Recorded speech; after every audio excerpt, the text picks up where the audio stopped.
Hello guys, welcome to our YouTube channel study with M. आज मैं आप सभी के लिए काफ़ी इंपॉर्टेंट वीडियो लेके आई हूँ। तो देखिए, आपके आगामी उत्तराखंड के सभी एग्ज़ाम के रिगार्डिंग आज मैं आप सभी के लिए मोस्ट इंपॉर्टेंट क्वेश्चंस लेके आई हूँ, जो कि आपके आगामी पटवारी, लेखपाल, फॉरेस्ट गार्ड व अन्य यूकेपीएससी द्वारा कंडक्ट कराए जाने वाले सभी एग्ज़ाम्स के लिए इंपॉर्टेंट हैं। तो आप सभी लोग हमारे सेशन में स्टार्टिंग से लेकर एंड तक बने रहें।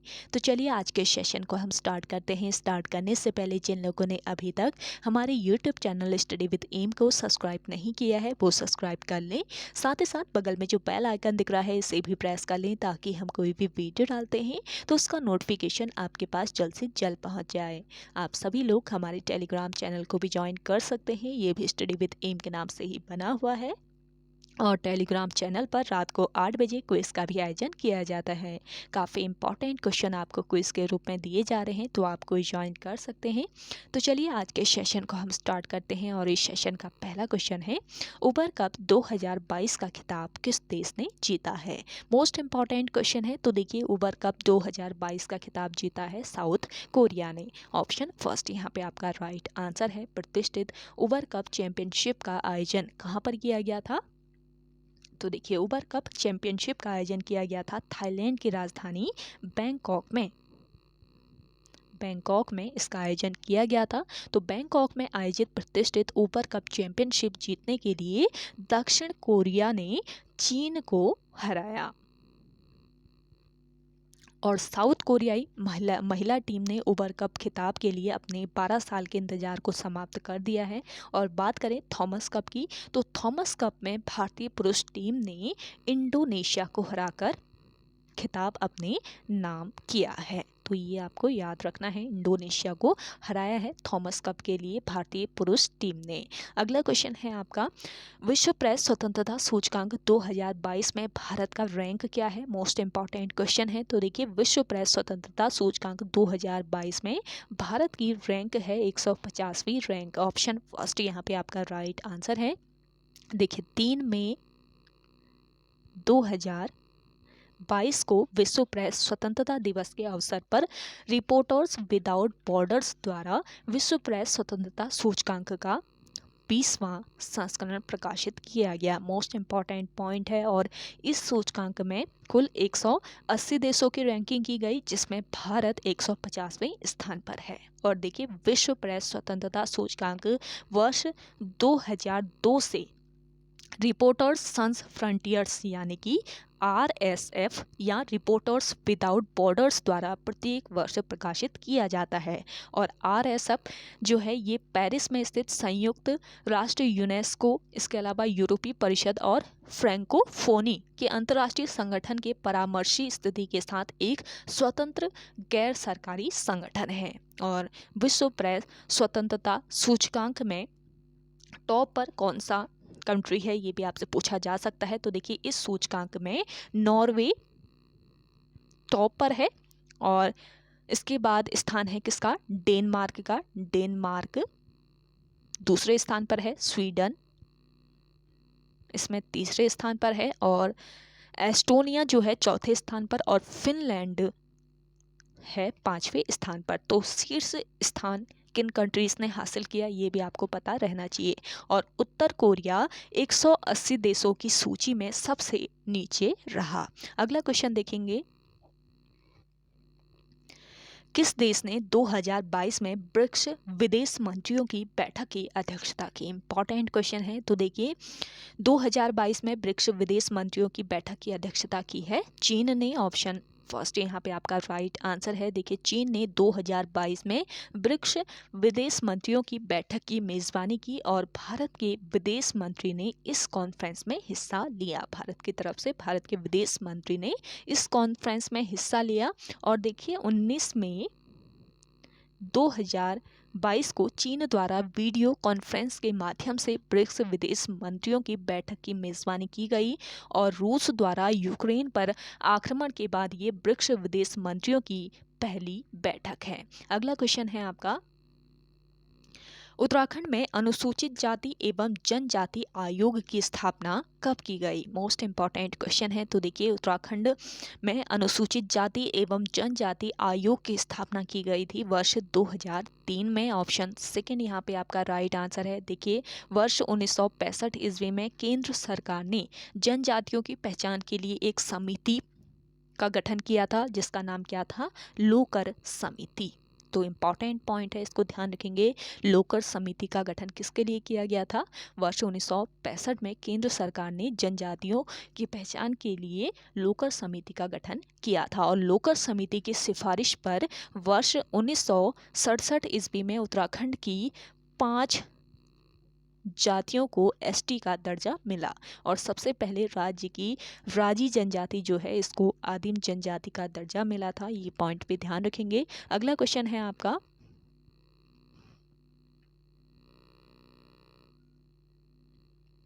आर्यभट्ट प्रेक्षण विज्ञान शोध संस्थान को कब नैनीताल के मनोरा पहाड़ी पर स्थापित किया गया? तो देखिए आर्यभट्ट प्रेक्षण विज्ञान शोध संस्थान को नैनीताल के मनोरा पहाड़ी पर स्थापित किया गया था वर्ष 1961 ईस्वी में। ऑप्शन फोर्थ यहाँ पे आपका राइट आंसर है। देखिए आर्यभट्ट प्रेक्षण विज्ञान शोध संस्थान, इन शॉर्ट इसको बोला जाता है एरिस। तो एरिस जो है ये तारा व भौतिकी शोध संस्थान है और इसका गठन वर्ष 1954 ईस्वी को राजकीय वेधशाला के रूप में वाराणसी में हुआ।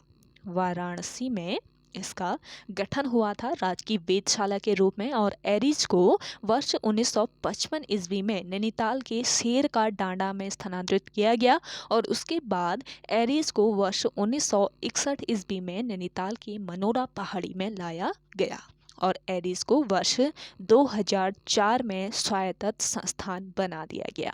तो काफ़ी इंपॉर्टेंट पॉइंट यहाँ पे आपको बताए जा रहे हैं, इन्हें नोट डाउन कर लीजिए। अगला क्वेश्चन है आपका, इलाचंद जोशी का पहला उपन्यास कौन सा है? तो देखिए इलाचंद जोशी का पहला उपन्यास है लज्जा। ऑप्शन फर्स्ट यहाँ पे आपका राइट आंसर है। देखिए इलाचंद जोशी मनोवैज्ञानिक उपन्यासकार थे और इलाचंद जोशी ने अल्मोड़ा में सुधाकर नामक हस्तलिखित पत्रिका निकाली थी और इन्होंने विश्वामित्र पत्रिका का संपादन भी किया था। अगला क्वेश्चन है आपका,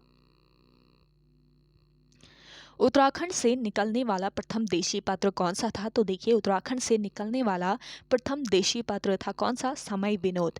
ऑप्शन थर्ड यहाँ पे आपका राइट आंसर है। देखिए समय विनोद पत्र राज्य का पहला हिंदी समाचार पत्र था और इसका प्रकाशन वर्ष 1868 ईस्वी में नैनीताल से हुआ। कहाँ से इसका प्रकाशन शुरू हुआ? नैनीताल से।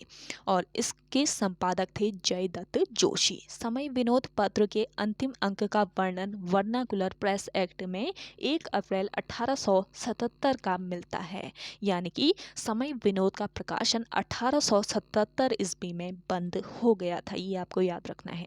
अगला क्वेश्चन देखेंगे, उत्तराखंड हाईकोर्ट को पहले किस नाम से जाना जाता था? तो देखिए उत्तराखंड हाई कोर्ट जो था इसको पहले किस नाम से? वायसराय लॉज के नाम से जाना जाता था।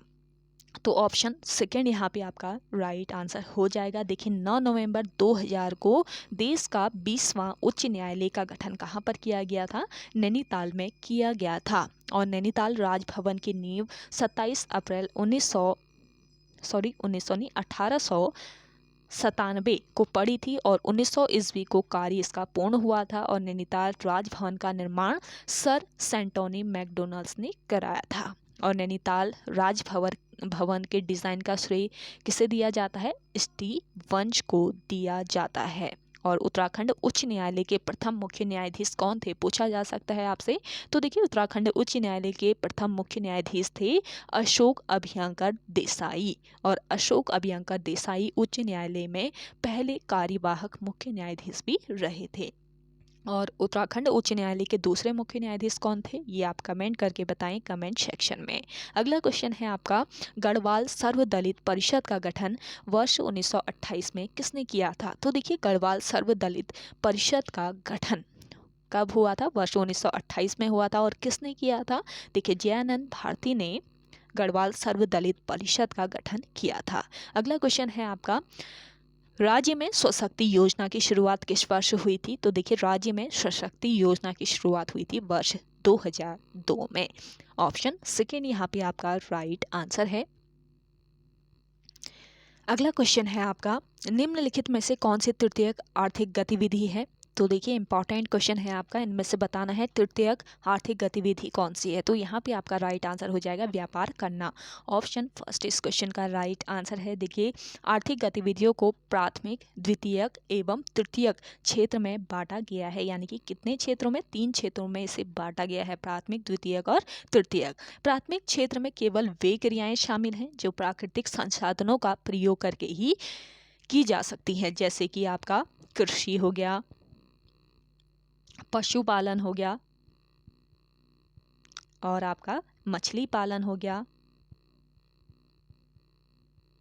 तो प्राथमिक क्षेत्र के अंतर्गत आती हैं आपकी कृषि, पशुपालन और मछली पालन। इसको ध्यान से समझिएगा, इस क्वेश्चन को, काफ़ी इंपॉर्टेंट ये क्वेश्चन है और अक्सर ये क्वेश्चन आयोग के द्वारा पूछा जाता है।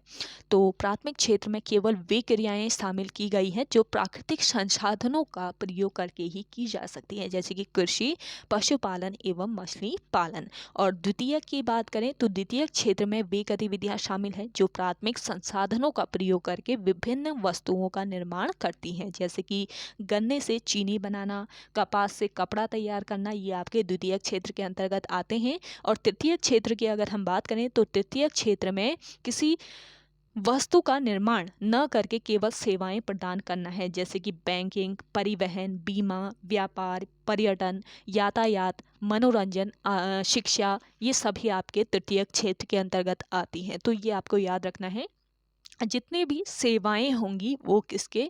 तृतीयक क्षेत्र के अंतर्गत आएंगी। तो आपको प्राथमिक, द्वितीयक और तृतीयक क्षेत्र के अंतर्गत जितने भी गतिविधियां आती हैं वो अच्छे से ध्यान में रखनी है। यहाँ से आयोग के द्वारा आपसे क्वेश्चन पूछा जाता है, इसको ध्यान रखेंगे। अगला क्वेश्चन है आपका, भारत में सामुदायिक विकास योजना कब प्रारंभ हुई थी? तो देखिए भारत में सामुदायिक विकास योजना प्रारंभ की गई थी वर्ष 1952 ईस्वी में। ऑप्शन सेकेंड यहाँ पे आपका राइट आंसर है। देखिए भारत में सामुदायिक विकास योजना 2 अक्टूबर 1952 ईस्वी को प्रारंभ की गई थी। देश में कृषि कार्यक्रम और संचार की प्रणाली में सुधार के साथ साथ ग्रामीण स्वास्थ्य, स्वच्छता और ग्रामीण शिक्षा में पर्याय वृद्धि के उद्देश्य से सामुदायिक विकास कार्यक्रम लागू किया गया था। नेक्स्ट क्वेश्चन है आपका, वर्नाकुलर प्रेस एक्ट किस वायसराय के काल में लागू हुआ था? मोस्ट इंपॉर्टेंट क्वेश्चन है आपका। देखिए वर्नाकुलर प्रेस एक्ट किस वायसराय के काल में लागू किया गया?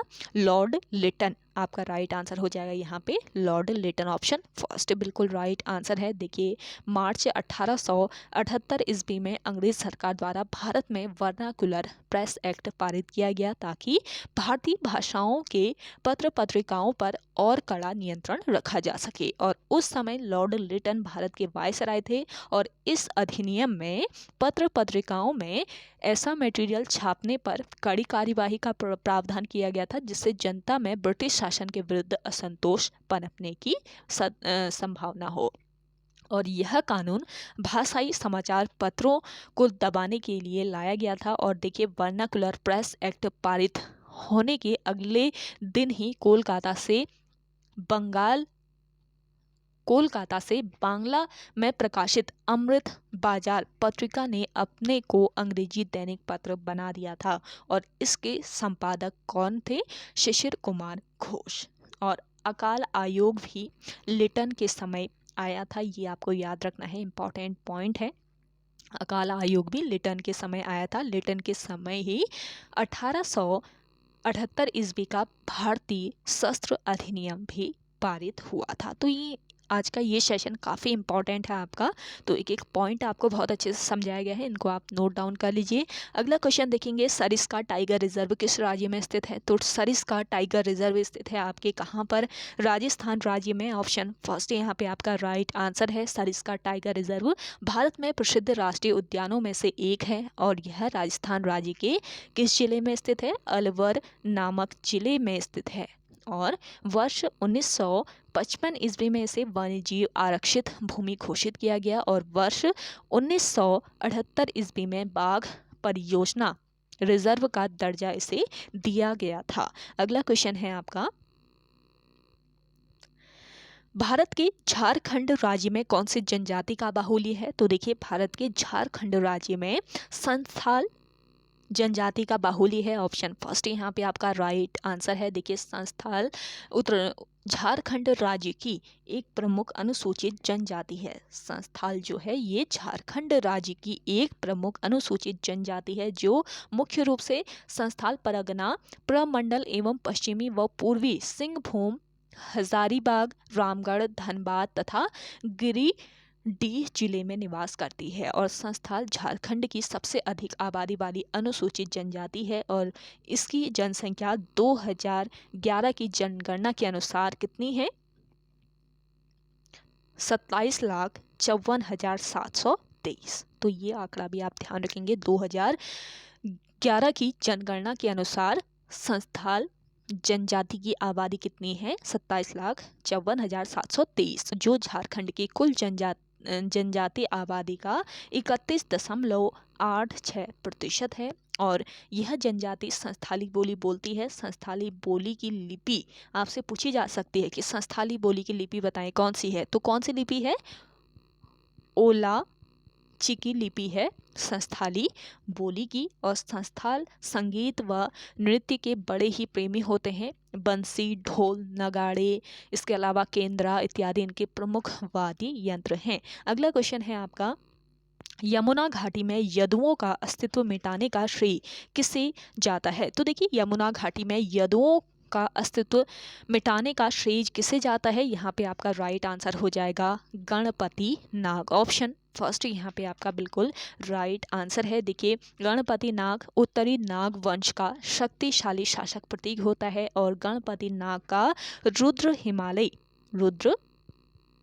हिमालयी गोपेश्वर से अभिलेख भी मिला है। ये आपको याद रखना है। यानी कि जो गणपति नाग है ये किस वंश का शासक है? नाग वंश का।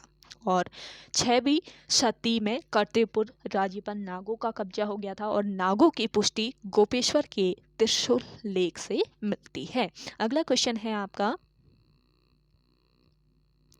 सेम मुखेम में 7 मंदिरों का निर्माण किसने करवाया था? तो देखिए सेम मुखेम में 7 मंदिरों का निर्माण कराया था किसने? गंगू रमोला ने। ऑप्शन थर्ड यहाँ पे आपका राइट आंसर है। देखिए टिहरी गढ़वाल के रमोलीगढ़ में वीर गणपति था गंगू रमोला। और गंगू रमोला के 2 पुत्र थे जिनका नाम क्या था? एक का नाम था सिधुआ, दूसरे का नाम था विधवा। तो सिधवा और विधवा किसके पुत्र थे ये पूछा जा सकता है। तो गंगू रमोला के ये पुत्र थे जो कि टिहरी गढ़वाल के रमोलीगढ़ में वीर गणपति था। और गंगू चौहान वंशीय गणपति था, ये ध्यान रखेंगे। गंगू जो था ये चौहान वंशीय गणपति था और गंगू रमोला ने सेम मुखेम में 7 मंदिरों का निर्माण करवाया था। अगला क्वेश्चन है आपका, प्रेरणा आंदोलन किसके द्वारा प्रारंभ किया गया था? तो देखिए प्रेरणा जो आंदोलन है ये किसके द्वारा? अरुण थपलियाल के द्वारा प्रारंभ किया गया। ऑप्शन सेकेंड यहाँ पे आपका राइट आंसर हो जाएगा। अगला क्वेश्चन है आपका, सोना हिमनद किस जनपद में स्थित है? तो देखिए सोना हिमनद बताना है कहाँ पर स्थित है, तो यहाँ पे आपका राइट आंसर हो जाएगा पिथौरागढ़ जनपद। अगला क्वेश्चन है, सोर नाम का प्रथम उल्लेख किस अभिलेख में मिलता है? मोस्ट इंपॉर्टेंट क्वेश्चन है। तो देखिए सोर नाम का प्रथम उल्लेख मिलता है किस अभिलेख में? ये अभिलेख है आपका वास्ते अभिलेख। ऑप्शन सेकेंड यहाँ पे आपका राइट आंसर है।